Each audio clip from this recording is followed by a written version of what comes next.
Good morning, class. Today we are going to continue our chapter.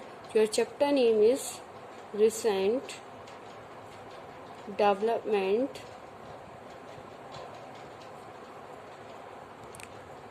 in Indian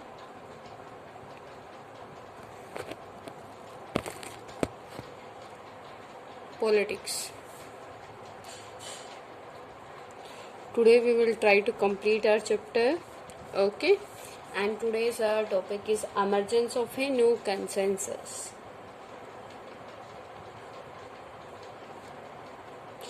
Emergence of a new consensus.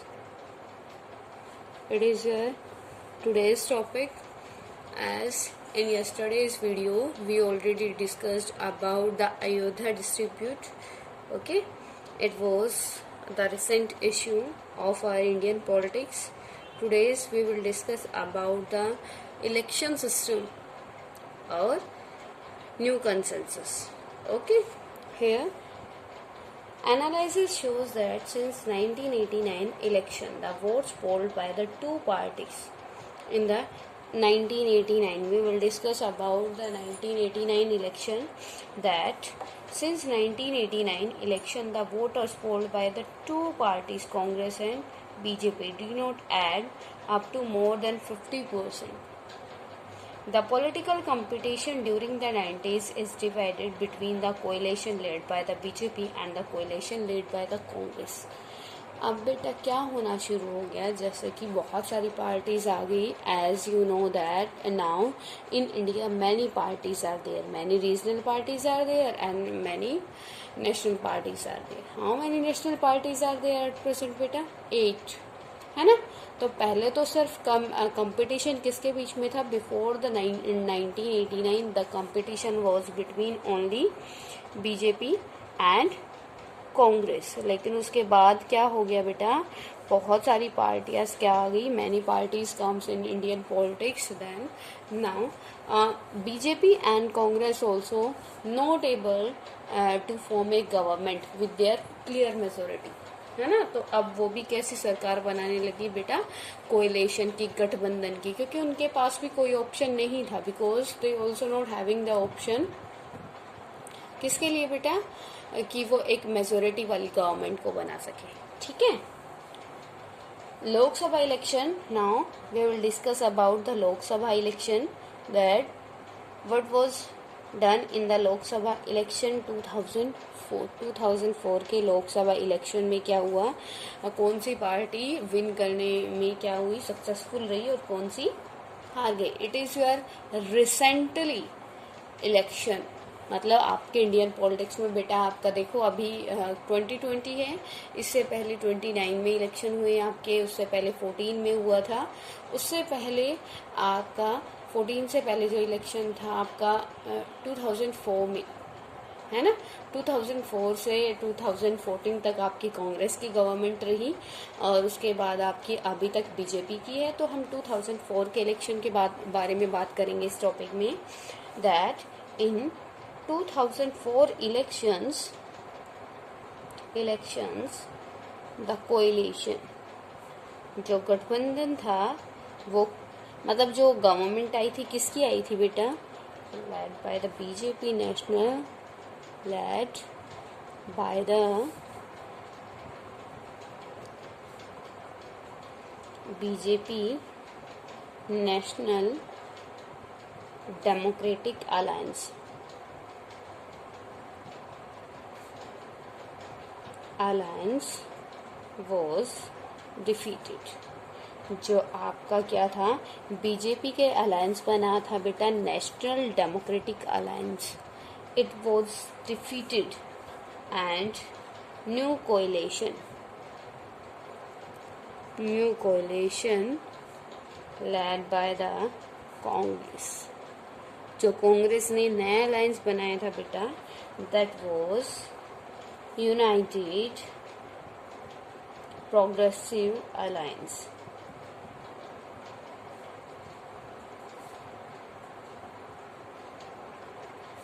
Come to power. आपका जो 2004 था, in the 2004 the BJP party defeated and who win बेटा, Congress party with coalition government. The coalition name of the Congress party that was United Progressive Alliance, उनके alliance का नाम था.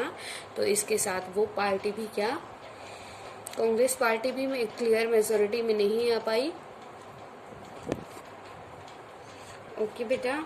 On 13 May, the ruling Bharatiya Janata Party and its alliances National Democratic Alliance ये conducted defeat, वो हार गया था जो आपके बीजेपी थी.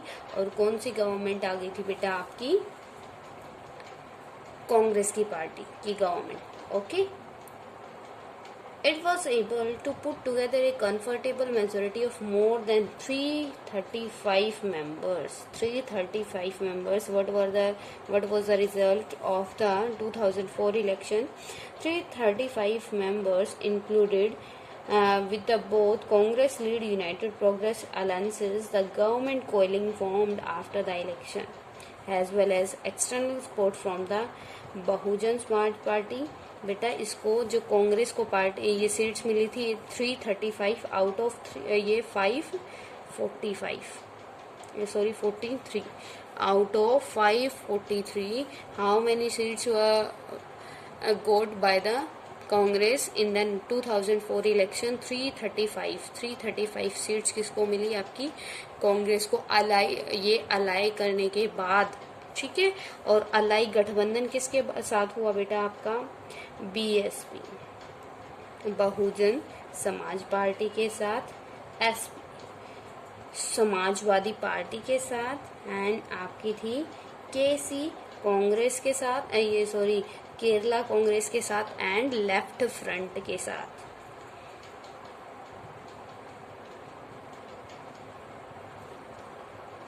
ठीक है बेटा, क्लियर. पता चल गया फोर्थ इलेक्शन में क्या हुआ, 2004 इलेक्शन में क्या हुआ था. In the 2004 election the Congress form the government with the coalition. Okay, coalition मतलब in the 2004 election the Congress win 335 members seats, yeah, you can say seats out of 553 after lie with the BSP, SP, KC, left front. Bahujan Samaj party, स्वतंत्र या Samajwadi party, Kerala Congress और left front. Okay बेटा, इनको इसका क्या मिला था, आपका एक्सटर्नल सपोर्ट मिला था. At that time Sonia Gandhi was a Congress president.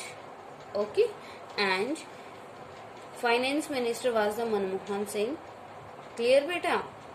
Clear to everyone about the 2004 election की रिसेंट आपका क्या हुआ कि जो दोनों गवर्नमेंट थे बीजेपी और बीएसपी दोनों पार्टी ने कोएलिशन किया हुआ था. और कोएलिशन करने के बाद भी दोनों पार्टी में से मतलब कौन आपका डिफीट हो गया बेटा, बीजेपी और उसका कोएलिशन डिफीट हो गया. And after that the Congress win 2004 election after getting the external support from the BSP, SP, KC and left front.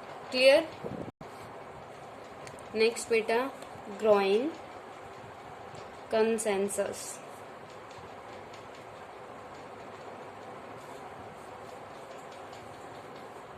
Growing consensus क्या होता है? After 1990 a consensus appeared to have emerged among most parties which consist of following elements. अब बेटा क्या है आपके consensus क्या होता है? You know about the consensus. Consensus जब हम अपने व्यूज देते हैं, हमारे व्यूज जब पार्टी की किसी पार्टी के जो मेंबर हैं उनके व्यूज या फिर जनता के जो व्यूज पूछे जाते हैं उसको क्या कहते हैं? कंसेंसस, मतगणना. ठीक है. तो ये क्या हुआ था जब after the 1990 when the coalition form of the government becoming in our country, then the consensus was rising. How better? First one is agreement on new economic policies. अब बेटा क्या होता है जब कोएलिशन होता है बहुत सारी पार्टीज का, जैसे ए पार्टी है आपकी, कांग्रेस पार्टी है, कांग्रेस पार्टी में इतने सारे क्या हुए थे, इतने सारी पार्टीज का क्या मिला था, सपोर्ट मिला था, तब वो आपकी फॉर्म में आई थी। अगर ये पार्टीज उनको सपोर्ट नहीं करती, इट मीन्स तो कभी भी गवर्नमेंट फॉर्म नहीं कर पाती ना। तो ये क्या करते हैं, इन तो कांग्रेस को इन पार्टीज के जो इश्यूज हैं इनके वेलफेयर के बारे में भी तो सोचना पड़ता है ना, क्योंकि इन्होंने सपोर्ट दिया है। तो ये पार्टी हमेशा प्रेशराइज करती है कि हमारी भी ये नीड्स क्या होनी चाहिए, फुलफिल होनी चाहिए, अदरवाइज हम क्या कर लेंगे, अपना जो कोएलिशन किया है वो ब्रेक कर देंगे और आपको दोबारा से री इलेक्शन कराने पड़ेंगे। ठीक है, तो agreement on new economic policies, तो बहुत सारी पॉलिसीज का जो इकोनॉमिक पॉलिसीज थी उनका क्या होना शुरू हो गया बेटा, नई पॉलिसीज आनी शुरू होगी। जो मतलब जो वेलफेयर था वो अब लार्ज लेवल पे होना शुरू हो गया, ब्रॉड लेवल पे। ठीक है, second one is acceptance of the political and social claim of the backward caste.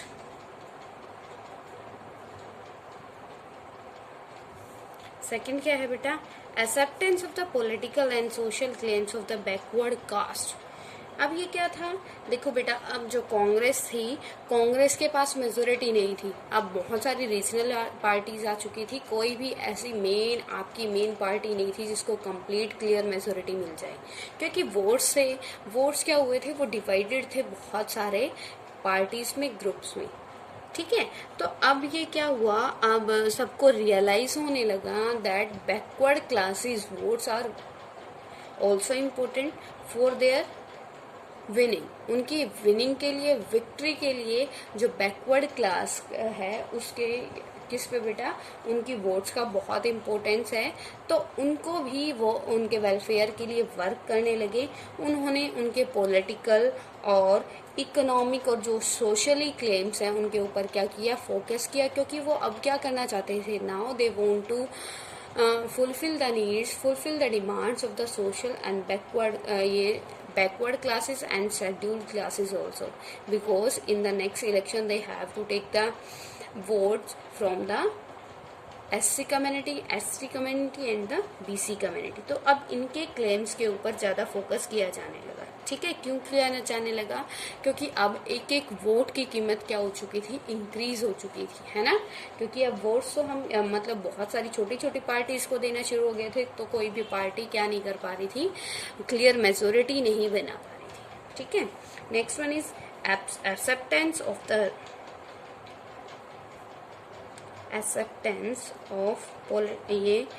the role of state level parties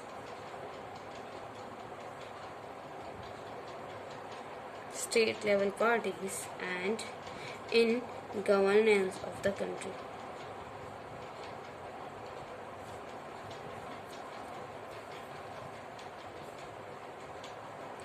अब बेटा इससे पहले क्या था, बिफोर दैट आपके सेंटर में भी किसकी गवर्नमेंट होती, बीजेपी की या कांग्रेस की, और स्टेट में भी, क्योंकि मोस्टली 2 ही पार्टीज फेमस थी ना, लार्ज पार्टी हमारे पास 2 ही थी, या तो सेंटर में, मतलब before the 1970 in the centre as well as the state the Congress party was ruled, है ना।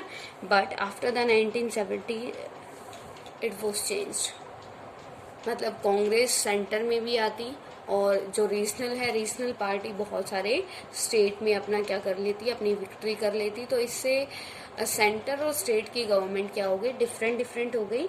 तो यहाँ पे क्या है, अब इनको भी जो सेंटर गवर्नमेंट है उनको भी पता चल गया कि रीजनल पार्टी जो हैं वो भी एक मेन रोल प्ले करती हैं ठीक है।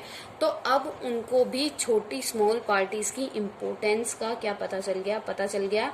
अब वो भी क्या करने लगी, स्टेट लेवल की पार्टीज को इम्पोर्टेंस देना शुरू कर दिया उन्होंने। क्यों? क्योंकि अगर उनको क्लियर हो गया, अगर उनको नेक्स्ट इलेक्शन में मेजोरिटी नहीं मिली तो उनको में भी जरूरत पड़ सकती है इन स्मॉल पार्टीज की अपने कोalition के लिए, अलाइन के लिए, ठीक है।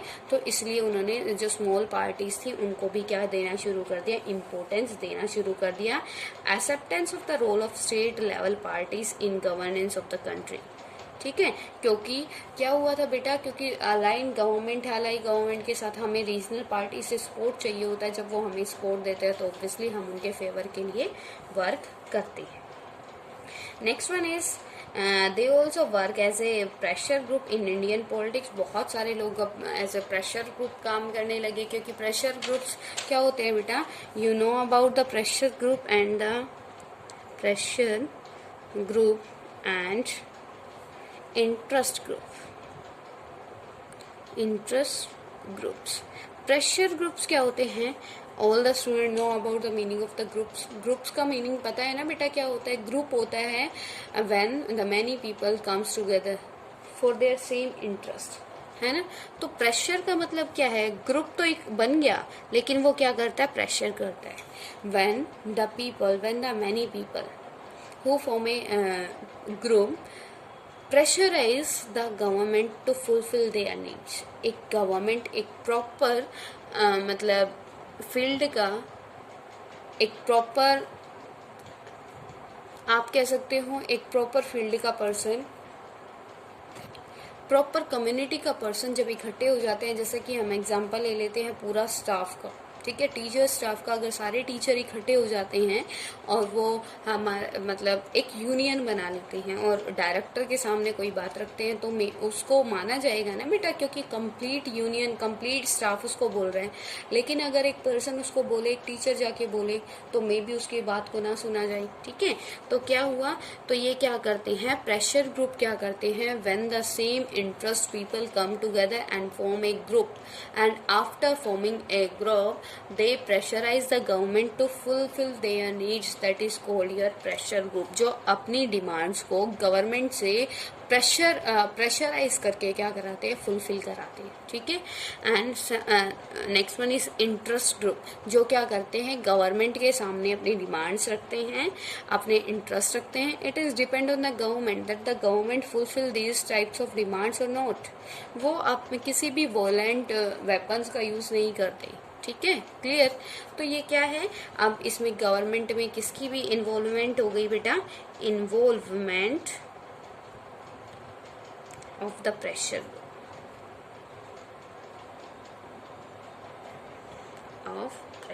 ग्रुप्स, ठीक है।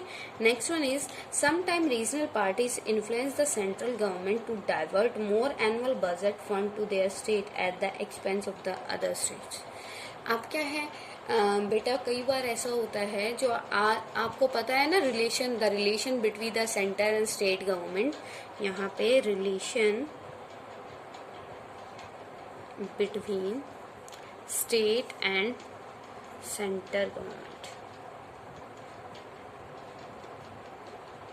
जो स्टेट और सेंटर गवर्नमेंट के बीच में क्या रिलेशन होता है आपको पता है। सेंटर और स्टेट के बीच में रिलेशन क्या होता है बेटा, कि सेंटर गवर्नमेंट को क्या करना होता है, फंड देना होता है स्टेट गवर्नमेंट को। किस चीज़ के लिए, वहाँ के वेलफेयर के लिए, ठीक है। क्योंकि सेंटर के पास कंप्लीट जो कंट्री है उसका टैक्सेशन आता है और स्टेट की गवर्नमेंट के पास सिर्फ कुछ ही इश्यूज होते हैं, कुछ सब्जेक्ट्स होते हैं जिनके थ्रू वो अपना टैक्स कलेक्ट कर सकता है। तो उसका क्या होता है, फाइनेंशियल बैकग्राउंड डाउन होता है स्टेट गवर्नमेंट का। तो वो किसके ऊपर डिपेंड होता है, सेंट्रल गवर्नमेंट के बजट के ऊपर, ठीक है। तो ये डिपेंड करता है स्टेट गवर्नमेंट के ऊपर कि स्टेट गवर्नमेंट वहाँ से, जो सेंटर गवर्नमेंट है वहाँ से कैसे अपना फंड क्या करती है, लेती है, ठीक है। काफ़ी बार ऐसा हुआ है बेटा कि काफ़ी स्टेट गवर्नमेंट्स ऐसी होती है, इन्फ्लुएंसिव होती है, कि वो सेंट्रल गवर्नमेंट को इन्फ्लुएंस में लेके आके अपना मतलब एक हाईली बजट क्या कर लेती है, वहाँ से निकाल लेती है। ठीक है, ये आपका क्या था बेटा, recent development in Indian politics chapter था। If any type of query in this chapter you can ask to me बेटा। ओके, लेकिन ये क्या है, ये चैप्टर आपका रिसेंटली है, तो आप इसमें क्या प्रिपेयर करोगे, आप you have to prepare the article 370 which is abolished. It means the part 2nd and 3rd abolished from the article 370. Okay, and you have to learn also the Ayodhya dispute resolved na. You have to prepare this topic also. Okay beta, and after the 2000 election you can also discuss, you can also write down in this chapter. Okay beta, and if any type of query related to this chapter you can ask to me. After this topic we will discuss the important term of this chapter. Important term of this chapter beta, important term, जो important चीज़ आपको याद करनी चाहिए as a notes I am telling you. First one is beta, you have to know about the recent development. It means coalition government. You have to know about the coalition government. That what do you understand by the coalition government?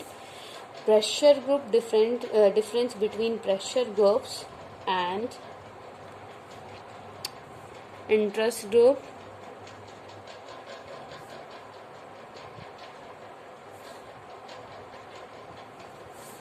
Third one is Ayodhya dispute. Fourth one is Mandal issue, Mandal commission. Next one is emergence of the powerful parties.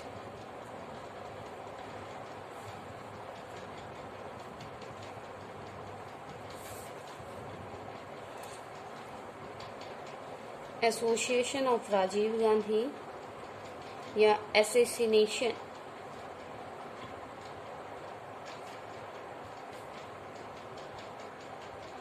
Rajiv Gandhi.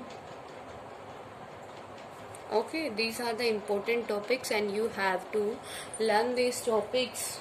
Clear beta? After that Godhra Kand you have to learn. Next one is beta coalition government, article 370. Okay, these topics you have to learn in your in this chapter. If any type of query in any topic then you can ask, then you can comment to me beta. Okay.